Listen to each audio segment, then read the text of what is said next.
Hello, अस्सलाम वालेकुम। कैसे हो आप सब लोग? आशा करती हूँ आप सब लोग अच्छे होंगे, मैं भी अच्छी हूँ। तो आज मैं आप लोगों के साथ शेयर करने आई हूँ अपनी स्टिचिंग जर्नी कि मैंने कैसे शुरुआत की ज़ीरो से, कैसे मैं आज यहाँ तक पहुँच गई हूँ एक बुटीक तक। छोटा-सा मेरा बुटीक है।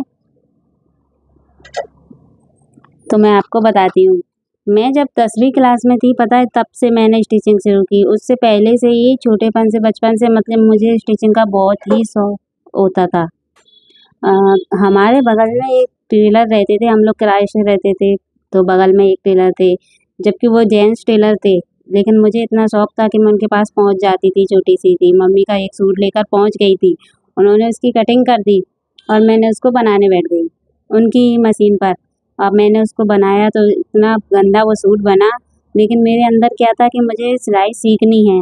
फिर मैंने सिलाई सीखी, इतना पैसे वगैरह भी नहीं होते थे हम लोगों के पास, तो मेरे को उस वक़्त के वजीफ़ा मिलता था ना, जो वजीफ़ा होता है स्कूल का, वो मिला।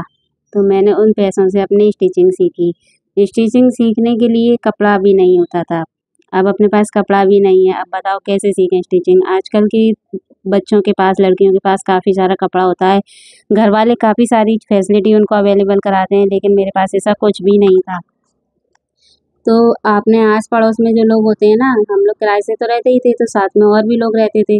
उनसे बोला कि आप मुझे अपना सूट दे दीजिए, तो मैं फ्री में आपका सिल के दूँगी। उसमें जो धागा और कैनवास वगैरह लगता है, वो सारा कुछ भी मैं अपने पास से ही बनाकर दूँगी।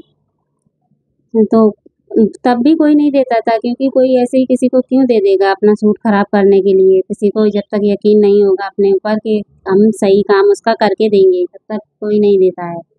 लेकिन ना, फिर भी 1-2 जनों ने दिया, यकीन करके उन्होंने दे दिया।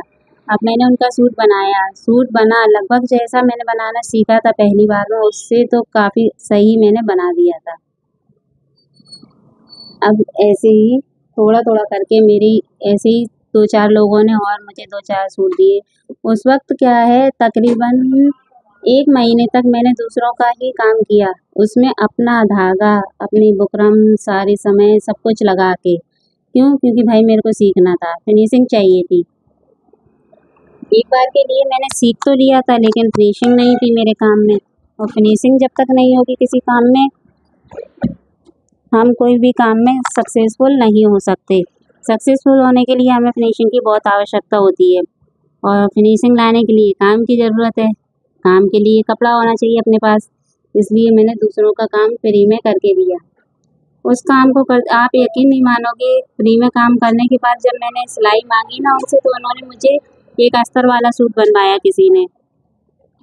उस अस्तर वाले सूट के उन्होंने मुझे कितने पैसे दिए पता है? 30 रुपए। अब बताओ आज के टाइम में 30 रुपए का क्या आता है? 30 रुपए में मैंने एक अस्तर वाला सूट बना के दिया। जब उन्होंने मुझे 30 रुपए दिए ना, तो मुझे रोना आ गया, क्योंकि मुझ में इतनी अक्ल ही नहीं थी कि मतलब इस चीज़ को कैसे डील करना है। मैंने बोला इतना कम पैसे कौन देता है? तो उन्होंने इससे ज़्यादा नहीं दिए। तब बहुत बुरा लगा, पर ऐसे ही करके अपनी जर्नी शुरू की, और शुरू करते-करते आज देखो कहाँ से कहाँ तक आ गए। थोड़ा-थोड़ा करके ऐसे ही थोड़े पैसे मिलने लगे, किसी ने 30 से 40 दिए, किसी ने कितने दिए, ऐसे ही करते-करते किसी के कपड़े ख़राब भी हुए तो उसको अपने पास से कपड़े भी दिए बनाकर। लेकिन वो कहते हैं ना कि अंदर मेहनत और लगन होना चाहिए इंसान के अंदर, तो वो कुछ भी कर सकता है। और ये चीज़ बहुत ज़रूरी भी है एक लड़की के लिए, क्योंकि उस टाइम पर ज़रूरी भी है और आज के टाइम पर भी ज़रूरी है। पढ़ाई-लिखाई भी ज़रूरी है कहा जाए तो, क्योंकि पढ़ाई-लिखाई भी ज़रूरी है, लेकिन कुछ हुनर भी हाथ में होना बहुत ज़रूरी होता है। पढ़ाई-लिखाई का क्या है कि अपन पढ़ लेंगे, काफ़ी सारा पढ़ना है, उसके बाद अपन को जॉब मिलेगी, तब हम जॉब करेंगे, तब पैसा मिलेगा। लेकिन कुछ अगर अपने हाथ में हुनर होता है, तो अपन चाहे जब काम करना शुरू कर सकते हैं और अपन को पैसा मिलना चालू हो जाता है, जिससे अपन अपनी ज़रूरत पूरी कर सकते हैं। घरवालों पे भी कब तक बोझ डालेंगे? ऐसा नहीं है कि शादी के बाद अपना हस्बैंड काफ़ी सारे पैसे दे रहे हैं, ज़िम्मेदारी उठा रहे हैं, सारे हस्बैंड ऐसे नहीं होते हैं। और क्योंकि घर में काफ़ी सारी प्रॉब्लम्स भी होती हैं लेडीज़ के साथ, इसलिए हुनर होना बहुत ज़रूरी है। तो मैंने यहाँ से शुरू की थी, शुरुआत से मेरी जर्नी मैं आपको बता रही थी, बताते-बताते कहाँ पहुँच गई। तो ऐसे करके मैंने शुरुआत की, फिर हम वहाँ से क्या हुआ, एक लाइफ़ में एक और टर्न आया। जैसे ही मैंने स्टिचिंग में मैं थोड़ा आगे बढ़ी, तो क्या हुआ, उन्होंने बोला मकान खाली कर दीजिए। अब बताओ, जब एक जगह पर काम जमाया और फिर बोल दिया जाए कि यहाँ से चेंज करिए आप, अब वहाँ से चेंज किया तो सब दूसरी जगह लिया, फिर वहाँ नई तरीके से शुरुआत करो। ऐसा मेरे साथ एक बार नहीं हुआ है, जब तक मेरी शादी नहीं हुई तब तक मेरे साथ यही सब चलता रहा। मैंने हर जगह साल 2 साल अपना काम जमाया, फिर वहाँ से हटा दिया गया। ऐसे ही करके सब कुछ चलता रहा। पर ऐसा चलते चलते भी मैंने ना अपनी एक ऐसी पहचान बना ली कि जिस जगह से हम चेंज करते थे वहाँ से कस्टमर को पूछते पाछते पता करते हुए मेरे पास आ ही जाता था। इतने अच्छे से मैंने अपनी पहचान बना ली थी, क्योंकि काम अपना जब अच्छा होता है ना तो कस्टमर आ ही जाता है। हर किसी को चाहिए अच्छा काम, अपन मार्केट से अच्छा काम करके देंगे तो क्यों नहीं आएगा। बड़े बड़े टेलर हैं, शोरूम खोल कर बैठे हैं, लेकिन वो काम ऐसा नहीं कर पाते जो छोटा टेलर या छोटा इंसान करके दे देता है। ये एक बहुत ज़रूरी चीज़ होती है, काम तो अच्छे से करो। तो यहाँ से शुरू हुई थी मेरी जर्नी, और ऐसे ही करते कराते मेरी शादी हो गई। शादी में मैं यहाँ आ गई। यहाँ पर तो मुझे मेरे हस्बैंड ने एक बुटीक ही ओपन करके दे दिया, छोटा सा ही है पर है, जिसमें मैं बहुत अच्छे से काम करती हूँ, काफ़ी अच्छा अर्न करती हूँ। लेकिन पता है, तमन्ना मेरे दिल में अभी भी है। अब मैं क्या चाहती हूँ कि मैं अब एक यूट्यूब पर सक्सेसफुल बन जाऊँ, इसलिए मैं यूट्यूब पर हूँ। और यूट्यूब पर मैं आज से नहीं हूँ, कम से कम मुझे 3 साल हो गए यूट्यूब पर मेहनत करते करते। कई चैनल बनाए, डिलीट किए, लेकिन मैं अभी तक मुझे कामयाबी मिली नहीं है। पर इंशाअल्लाह ज़रूर मिलेगी, अगर मेरी मेहनत कभी न कभी तो रंग लाएगी। आप लोगों का सपोर्ट और मेहनत दोनों चीज़ें कभी न कभी तो रंग लाएंगी, मुझे कामयाबी मिल ही जाएगी। तो बस ऐसे ही मैं चलाती रहती हूँ अपना काम। ये थी मेरी जर्नी जो आप लोगों ने देखी।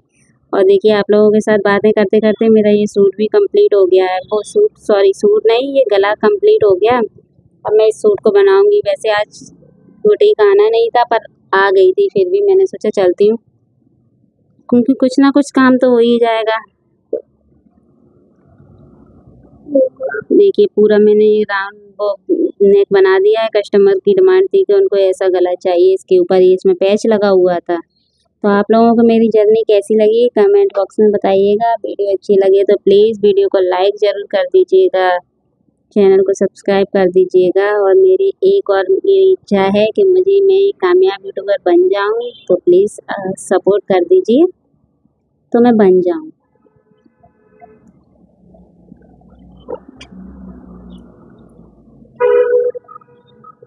चलिए, तो फिर मिलते हैं अगली वीडियो में। Thank you for watching my video. Bye bye.